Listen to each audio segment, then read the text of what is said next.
Routines and structure. This is something that is no longer necessary whenever you're retired, right? We'll dig into that. I'm Josh. This is 9 to 5, and with me, as always, is my buddy Elliot. What's up, Elliot? Hey, how's it going, Josh? I'm doing really good. I'm looking forward to this conversation. This is a topic that came to my attention via our mutual friend, Sarah. She sent me a link to another podcast that is called Inside Out Money. The title of that episode was Treat Your Morning Like Your Money, The Power of Compounding Habits, episode 156. I'll put a link to that in the show notes. So Sarah sent this to me, and honestly, I don't even know why she sent it to me, but if she's listening, she can leave us a comment.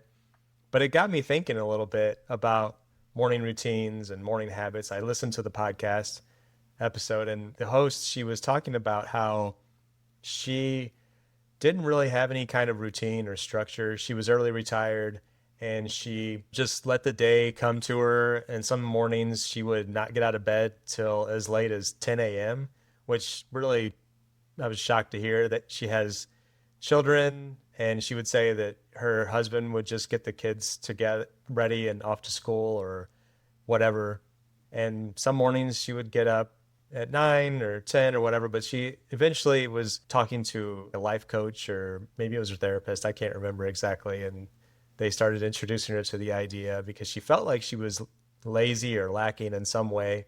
So they started talking about, well, maybe try to introduce some of these habits into your morning to get yourself going. And so she did that. And then she really, I think, ran with it. She really adopted some of that stuff, got up, got outside, got some sunlight, got something to drink, did some exercise, all of those things to get herself going. And it allowed me to reflect on my own morning routine. I'll share mine in just a minute, but I've done most of the talking so far, so I'll let you start, Elliot. I'll put you on the hot seat here. What does your morning routine look like? Well, I will say it is highly dependent on the day of the week. And I won't even say that it is weekday versus weekend. It is, like I shared on our last episode that we recorded, because I am a hybrid employee, I have days of the week where I am in office and my commute is north of half an hour one way to get there. And so the days in which I go to the office, I am awake at either 5:15, 5:30. Like that's about where I wake up. Now, if I have showered the night before, then I essentially sleep until 5:30. Otherwise, I get up at 5:15 so that I can shower and shave and get out the door and be presentable. I get to work pretty darn early in the morning, so on those in-office days, it really ranges between 6:30 and 7 o'clock, depending on how terrible traffic is in the morning. And the reason that I go so early is so that I can avoid that. But even like today, I was a little bit later. I would say I was like 10 minutes later than I normally would be, and it translated to probably 20 minutes later that I actually got to work today. So even something that minute kind of expands. Yeah, as far as morning routine, I try and make it very minimalistic. I basically wake up, I do all my bathroom requirements, and then get dressed, grab my laptop and my water bottle, and I head out the door. And then I'm kind of off to the races. Now, yeah, I'll pause here for a second. Yeah, I was just going to ask about your non-in-office days, so your work from home days. What does that time frame look like from wake up to basically log on? Yeah, I still try to start. I mean, I start at 7 o'clock in the morning, is the time that I log on. And so the steps that I take are the same, but I usually give myself some extra Z's in the morning. So I probably, I think my alarm goes off an hour later. So 6:30 is the time that I get up. And so give myself a little bit of extra sleep and then um, still hit the ground running at the at-home office by 7. Interesting. I would say that my morning routine has definitely evolved over time, and I used to be in that same kind of category that you're in, where it was sleep as late as I can, do as little as I need to do in the morning, and get out the door. I know that it didn't necessarily work with my mood, my mentality, like who I am as a person. It never felt great. I hated the fact that I was like on the road driving, or even if I was working from home, I was like up and at it. And I was always, as we got over recent years, when people were working remotely, I would hear the talk about how they hadn't showered yet or hadn't changed their clothes. They were still in their pajamas, and that never really sat well with me.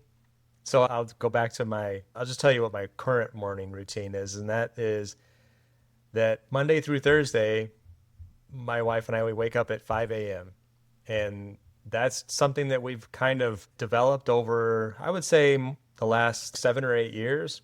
Back when the kids were a little bit younger and when jobs were less remote or less local, we were still getting up somewhere around 5:30 or 6, and we would try to squeeze in a quick exercise or have a cup of coffee or something in the morning, and then we would be getting ready for work. But as things have loosened up for us, I'm no longer working, and she works less than a mile up the street. I looked at it this morning. It's zero point 0.9 miles, or less than a mile from our house. So she likes to get there around 7:30. But now we wake up, do our morning like bathroom stuff, make the bed, change our clothes, and we have a cup of coffee. And I usually have what I really enjoy now, I call it like our slow morning, is we'll have about an hour and 15 minutes to just do really whatever we want. I choose to typically read, or sometimes I'm editing these podcasts, or sometimes I find that's like the most focused and the most creative that I can be, like that first couple of hours in the morning. And I tend to get a lot done. I kind of look back at what I've done over the week, and sometimes it's like those first couple hours in the morning are the most meaningful to my life. And then we will wrap up with coffee and usually oh, I did forget one step. I always get myself a glass of water first thing in the morning. That's something that I learned long ago. I think Jeff Cavalier from Athlete X, I still follow him, but for like nutrition advice, he had recommended that your body goes through dehydration mode overnight, and that's why you have to use the restroom immediately when you wake up, and you should replenish yourself. And I've done that for years now, and I couldn't imagine not doing that at this point. I drink 16 ounces of water immediately, and then I have coffee. But we get our workouts in. Typically, Lori's looking at about a half an hour's worth of a workout, and I'm generally spending nowadays 45 minutes to an hour. And that's a series of stretches and just a workout routine that I'm following. And then I'll make myself breakfast, so that the whole time frame lasts about 3 hours. And I realize that that's a luxury that I have at this stage of my life. I no longer have small kids to look after or take to school or anything like that, but I'm still making the quote unquote sacrifice to get up at 5 a.m. to be able to have that time. Yeah. And then our weekends, Friday, Saturday, and Sunday, it's generally the same process, but we typically will just wake up when, like, naturally. We don't have an alarm set, and that usually falls somewhere between the 6 and 7 o'clock hour that we wake up, and then we just do the exact same thing. And maybe sometimes it's a little slightly slower pace where we spend a little bit more time exercising or take a walk, or a little bit more time doing that deep work that I've come to appreciate early in the mornings. And now I view it as a superpower, because as I reflect back to whenever I was rushing through and just getting out the door as quickly as possible, or getting started with work as quickly as possible, I missed out on that time to really set my intentions for the day. And sometimes it's even just looking at, what do I hope to accomplish today, or what, working through, if I'm working on a rental house, for example, these are the things that I need to take with me, or just really just having that time to really be able to have some clarity and not be in a rush. Yeah. Nice luxury that you have there, Josh. No, that's fantastic. And it's, of course, like you said, on the weekdays, those Monday through Thursday, you are forcing yourself into still that discipline of getting up at 5 a.m. Like that's still earlier than I'm getting up. There was a time where I've done like group workout classes that have started that early before. And yeah, like, I don't know, it is very early, but at that point, what's another 15 minutes? But yeah, as far as my weekends, they're a lot the same as yours in that I wake up without an alarm clock. I will say that I have three little alarm clocks running around in my house, and so generally I'm up because somebody else is up. However, there are times where my saint of a wife in Dawn does allow me to sleep in. And so, like, I think even last week was one of those where she let me sleep until 8 o'clock, and that was fantastic. So, it does happen on occasion as well. But otherwise, yeah, I'm straight into dad mode or whatever we're doing for the day, whatever tasks we need to get done. But as far as, intentionality, I think we still live and die by our shared Google calendars. And part of that is also that on Sundays, generally, I have been meal planning the upcoming week. And so in doing that, I write down what are everybody's activities for the entire week, because then in some ways that'll dictate what we're going to eat for dinner that night. Is like, oh, hey, if there's soccer practice tonight, then hey, maybe we don't have time to do this, more complex dinner or whatever. And it's just like, yeah, hey, we're just going to have to do something a little bit faster. So, yeah, we're having grilled cheese tonight or quesadillas or chicken McNuggets or whatever it is, as opposed to, yeah, I'm making some elaborate fish like salmon tonight or whatever. And that was a terrible example because salmon cooks really fast, but you get my point. So yeah, it is very interesting that, how much, well, I'll go back and address a few of the other things that you said. So I forget the exact quote, but doing your hardest thing first in the day, I share that feeling 100%. And the quote is something along the lines of eat your frog first thing in the morning or something like that. And just suggesting that you should do your hardest thing first because, like, you literally have the most willpower. In my example, or for myself, I know that I have the most willpower first thing in the morning. I can get something done. And then, like a workout routine, at least you can knock it out and you have the rest of your day available to you, right? And feel like you've gotten a sense of accomplishment. You can move on and feel energized from that. Yes, it's good to hear that there is power in that you guys are seeing, and hopefully I can translate that into my own routine moving forward.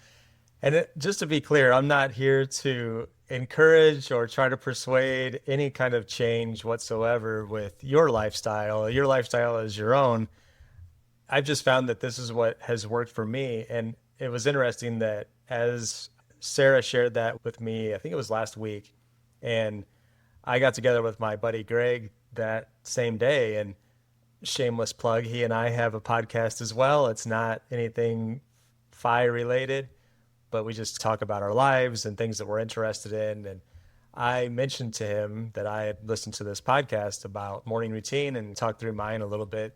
And I asked him about his morning routine, and he works from home Monday through Friday, 100%. He's remote. And he has a similar schedule that you mentioned where I wake up about 6:40 and my coffee is set the night before and I log on at 7. And I'm like, okay, wow, that works for you. That's great. And I shared what my morning routine was, and I could see the wheels turning a little bit. Like he had never considered, because one of the things that we have talked about in some of our conversations is exercise and just getting out, maybe going for a walk or a jog or whatever that he has mentioned that he doesn't feel that he has time to do. So I was talking about how we wake up at 5, I still have some coffee, and then we have a workout.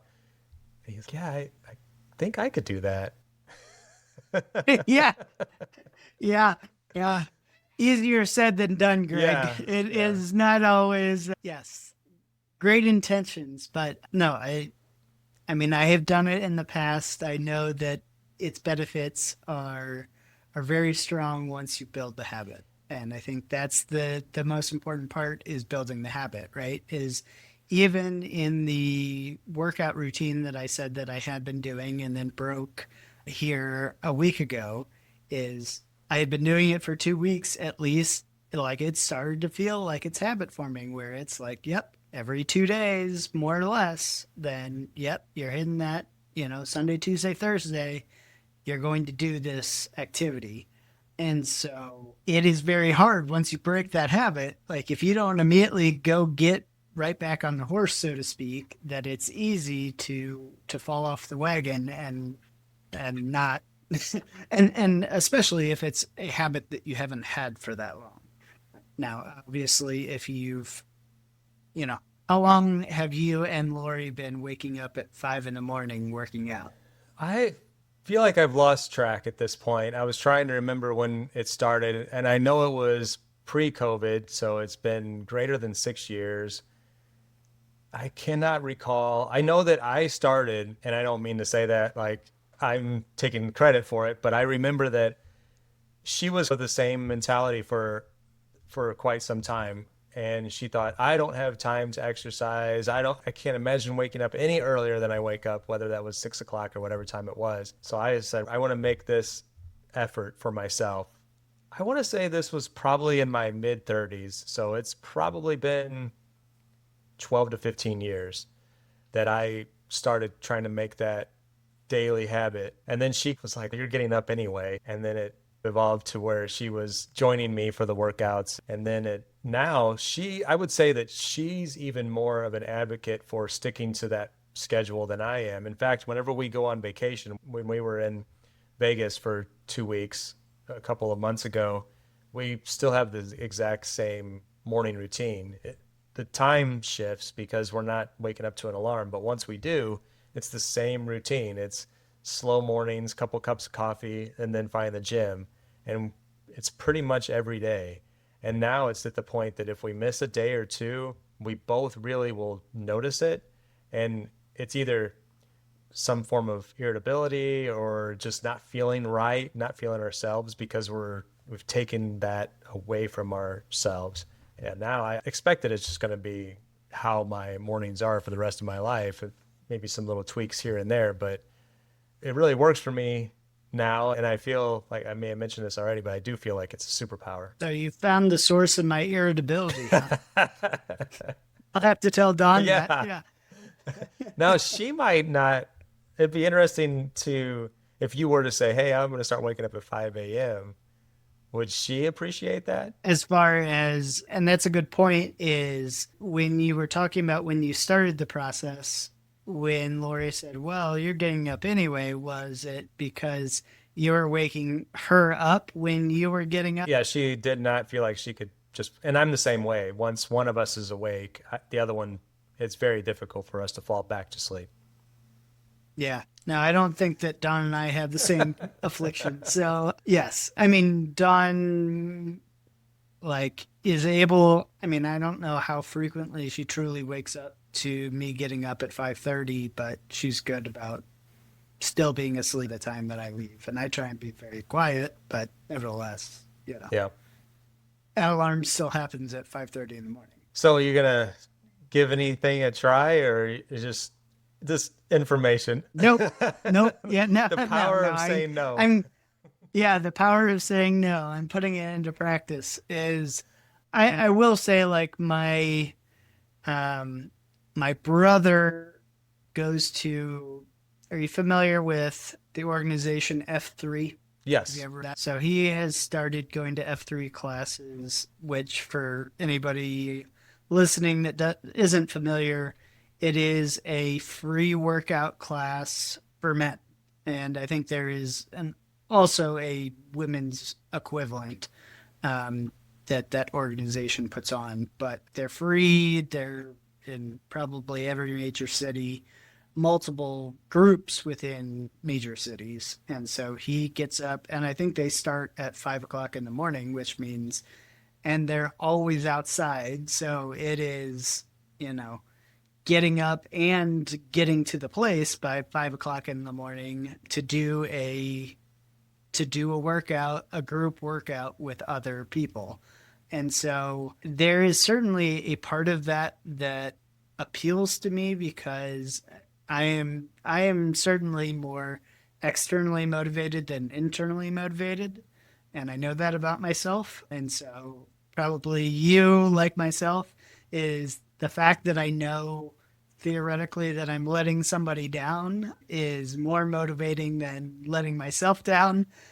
But I also know that that means instead of getting up at 5 in the morning, I'm getting up at 4:30 in the morning or whatever it is, 4:45. So it's not lost on me that all of this comes with another layer. And the other piece of this is that I think I talked about this on one of our earlier episodes that I've been doing more of like a strength training regimen 3 days a week. One of those 3 days a week happens to fall on one of the days that I'm going in office. So either I'm going to have to amend my in-office schedule or I have to make some sort of arrangement. Either I would come into work later and then in turn work later in that day, or it's just something that I will have to work around and adjust. So I haven't solved the problem yet.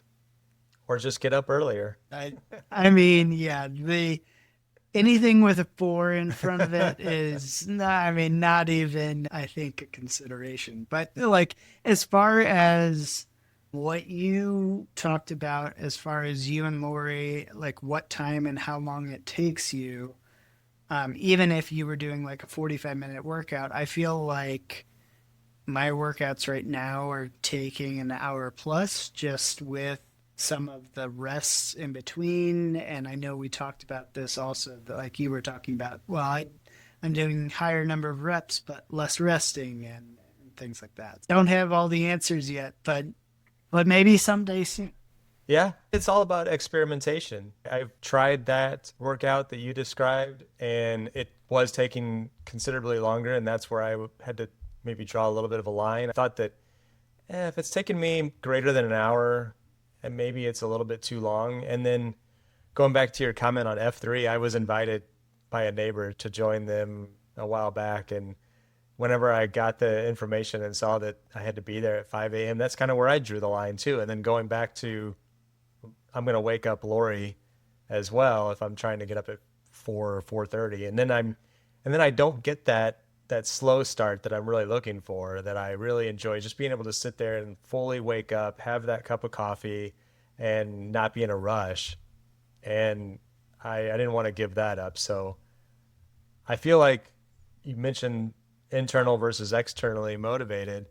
I do have, now I haven't met all my goals, obviously, and I don't necessarily look and feel exactly how I want to, but I certainly think that I would look and feel a lot worse than I do if I didn't have this morning routine. And so it's it is an internal motivator that I'm on a whatever daily basis. We even had a quick chat about it this morning where I joked where I said I need a sign on, and I guess this is externally motivated, but I need a sign in our little gym that says ab day is every day, something to that effect, because that's one of those areas that I skip. And I need another one that says never skip leg day, which I know is a common phrase in the exercise community. Those are both things that I struggle with. Trying to balance, and I think I expressed this on one of our earlier podcast episodes, is what is the right routine for me. And like you said earlier, was experimentation.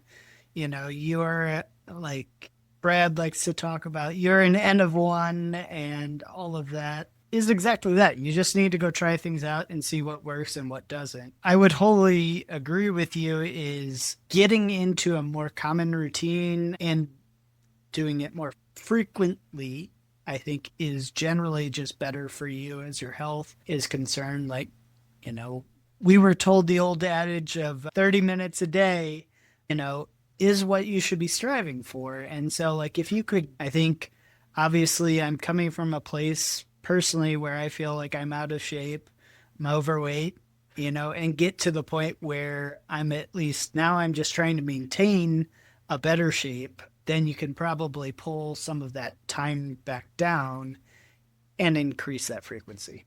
But I think also just the act merely of moving will get you to that point of where you're in better shape and you don't need to feel like you're putting up PRs every time or whatever else. Like, I think I know that you and I talked about this in person, is trying to let go of some of that. I forget the phrasing that you use, Ego. but Leave your just ego at the become, door. yes, yeah, leave your ego at the door and just be okay with, I'm just doing lower weight, but I'm doing many more reps. Like, if it gets you to the same end result or just the end result of being happier, healthier, in a better state of mind and body, then great. Who cares? And I think you bring up a good point that if you're starting out, it might be more work up front to get the results or to see significant results that you're looking for over maybe a shorter period of time. And then you can scale that back as you're seeing those results and looking for more of a maintenance type of program, or instead of having the significant results all stacked up in a, let's say it's a weight loss goal, and over a short period of time, maybe it's 2 months, you lose 10 pounds, but then over the following 2 months, you're okay with 5 pounds because you're seeing that it's working, but I don't necessarily need to go at the same pace. And then at that point, you can make an adjustment, and perhaps you're able to sleep in a little bit longer because you don't have to put in an hour or whatever it might be in that workout. You're scaling it down to 45 minutes or a half an hour. You never know. Exactly. That's right. So curious, real quick, about evening routines. We talked a lot about morning routine. Do you guys have any kind of evening routine? That are constructive. Yeah, like I would say that I know this is something that you and I talked about at a campfire. I guess it would be over a year ago now when we went to Campfire, Florida in 2025. Was that at that time we did not have a TV in our bedroom. And that actually changed after I had foot surgery because I was going to be in my bedroom for 23, 24 hours a day. And so now we have a TV in our bedroom. So we have become much more prone to just watching, a show or two or 10, depending on that. No, no, no. Nothing that egregious, but watching a couple of shows a night before we go to sleep. Or sometimes in my case, I watch about 5 minutes and then Dawn gets to watch whatever she wants because I've passed out. So I will say that routine is fairly new, but I say new being like about a year at this time or 6 months at this time. Very much a change in, I would say it used to be we were out in our living room doing kind of whatever, but then when nighttime set in, it was going to bed to go to sleep or read a book and go to bed. How about you? It's funny that you brought up the Camp Fi of last year because we had the pleasure of having Mr. Money Mustache in attendance, and that was one of the questions that I asked him that I was struggling with at the time. And maybe you and I having that conversation led me to ask him that question. But just said, hey, what do you do in the evenings? What do your evenings look like? Because I was just curious as a guy who's going to have a lot more free time on my hands, and I wanted to make my evenings just as meaningful as my mornings. And he gave me a list of things. He's basically said that he doesn't watch any TV. And I was like, yeah, that's not going to work for me. But I remember him saying, get out, go for a walk, wind your mind down, and spend time with your significant other, talk through the day that you had and the expectations for the following day. Maybe spend some time playing a game, take your mind off of things so that you sleep as well as you possibly can, and then go to bed, go to sleep. And I think he even made the joke of no TVs in your bedroom. The bedroom is for two things and two things only. I do distinctly remember his comments there. Yes. And I don't think we have a great evening routine, but we definitely have a routine, but I don't think it's a great one. Typically, what we do, I made some notes here in that we do lower our lights. That's always been something that, for whatever reason, it just felt natural. When our kids were little, that was something that we really, I give credit to Lori. She was like, okay, lights are going off at basically at dark, and that we want them to wind down naturally. And then we have always had a consistent bedtime. That's unless we're out doing something like at a concert, I'm usually trying to get in bed sometime between 9 and 9:30. That goes for the weekends as well, most of the time. And a lot of times what we'll do is we'll watch a show in our living room and then we're pretty much falling asleep. We're getting sleepy. And one of us will say, I'm ready when you are, and we go to bed together. Typically, we're starting the dishwasher, like that's our routine, make sure that runs overnight. And I will say, with regards to watching TV, we usually try to end our TV watching on something that is funny or fiction, not something that is going to be like world events and going to get our. Oh, I thought you were going to say that you're not watching Game of Thrones before you go to sleep. No, I find that is okay to watch. I don't have any issue watching Game of Thrones and then turning it off and going to bed. But if I watch Jimmy Kimmel's monologue, for example, right before bed, that could be a Yeah. mistake. Yeah. Yeah. No, politics or just, I don't watch the news at all. Yeah, we I don't either. very rare. I mean, I will watch if I get any kind of news, it is generally, like you said, from some comedian, generally. So I get what you mean. It is like, yeah, there would be no world where that is the last thing that I'm doing before I go to sleep. But yeah, I'm watching whatever TV show generally. And I didn't mention it with the morning routines, but the same holds true with the evening routines. Actually, just I guess it holds true for throughout the day. You mentioned news, but I don't mess around with any kind of social media either. That's one of the things that I always have my phone next to me in bed, but it's always on silent. It's on silent 24 hours a day. That's why I never answer when you call. But I don't wake up and look at it.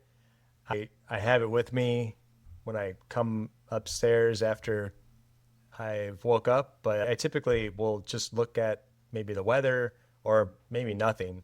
And I feel like that's another like superpower. You hear that all the time. Is don't get wrapped up in whatever's going on out in the world. Just stick with, like you said, your N of one. Make sure that you're focusing on yourself and what's important in your life instead of worrying about what's going on with other people or whatever's going on out in the world. Yeah, and I guess I didn't share that is I am once again free again. Oh, nice. So I did once we made the decision that we were staying stateside, it was very shortly thereafter that Facebook got the axe yet again. So How about Amazon? Amazon has persisted so far. So I I do have a message from Dawn to you. Is she said that Josh can stick it because I do most of the shopping in this house. So no, the convenience factor of Amazon has persisted for the moment. So we'll see if we continue to bring that up. But at the moment, it remains. So I have a confession to make.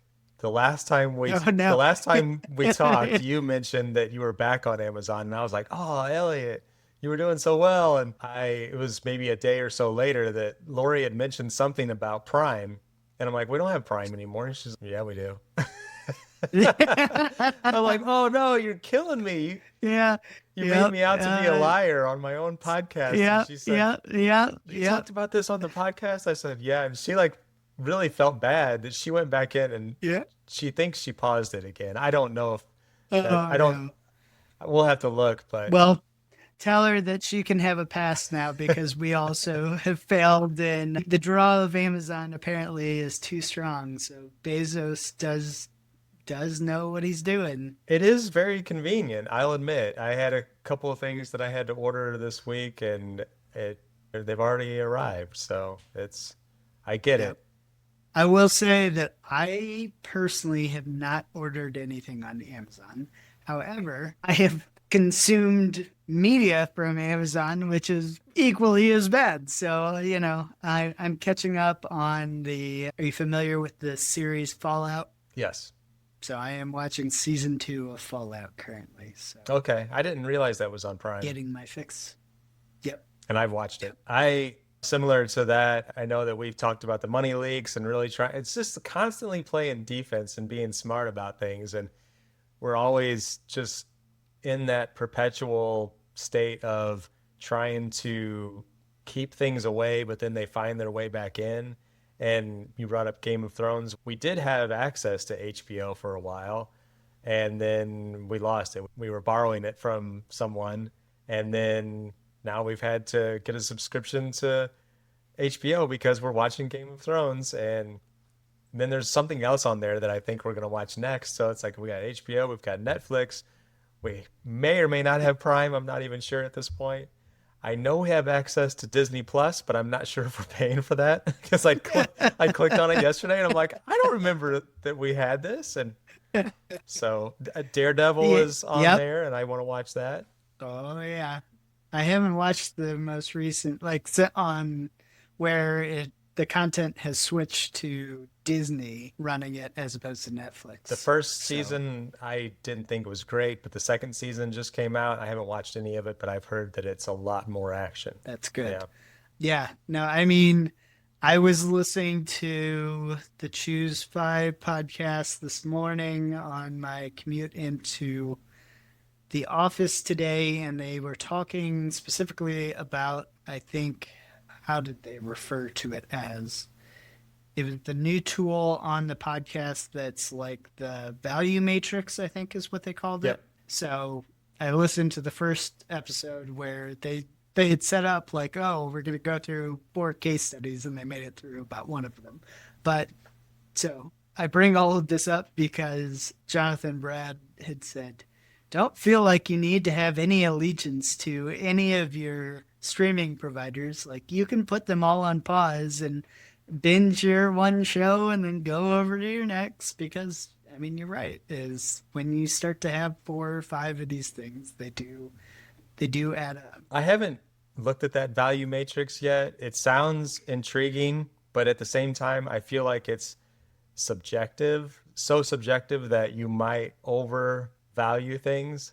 And if I sat down with Lori and I said, okay, here, Amazon Prime, it would fall into the high category of it's convenient and I get a lot of value from it or whatever they're how it Right. works. But and then I would say I would be on the other end of the spectrum where even though I might feel like I get great value from it, I would be like, but I don't want to have to pay for a service. Yep. No, it's hard. So I know the not wanting to pay for things and really what we talked about a couple of episodes ago, the the juxtaposition of the cheap and frugal has certainly been an inner dialogue in my own mind lately. And so, yeah, that I get it. So, Yes, subscription to Prime might be in the cheap category, depending on how you look at it. right. Who knows? A good conversation, Elliot. That's right. Anything else that we want to impart our wisdom on as far as morning routines before we let our listeners go back to their own routines? I cannot emphasize how much of a game changer it has been for me personally.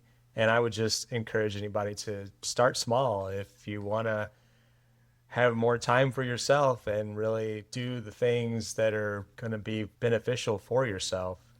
Go back to that self discipline and the not telling yourself no. There's just little things that you can do like that with the experiment of just getting up a little earlier or maybe rearranging your work schedule, whatever it might be, that you find some of that opportunity there. Maybe I'll time my first shoe tomorrow, right? Yeah, set your workout That's clothes the out. Yeah, next to yeah. your Set bed. my workout clothes. Yep. Well, if you enjoyed it, as always, we'd appreciate it if you share it to your friends. And thanks for listening. Yep. And thank you to Maggie from Inside Out Money and Sarah for sending Josh her way so that we had a good discussion topic today. Yeah, absolutely. Thanks, Sarah. Until next time. See you, Elliot. See you, Josh.